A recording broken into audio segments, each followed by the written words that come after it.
একটি স্বপ্ন বাঁচতে চেয়েছিল। এগিয়ে এসেছিল মেয়েটি। ছেলেটি বলেছিল, চলো ঘর বাঁধি।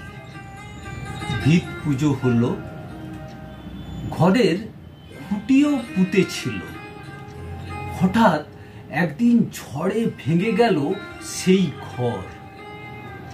ওদের অপরাধ, মেয়েটি ছিল ভীষণ গরিব।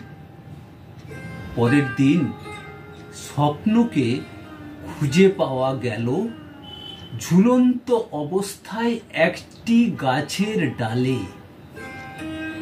একটি স্বপ্ন আত্মহত্যা করল। কবিতাটি লিখেছেন অধীর কুমার রায়। কবিতাটির নাম একটি স্বপ্নের আত্মহত্যা।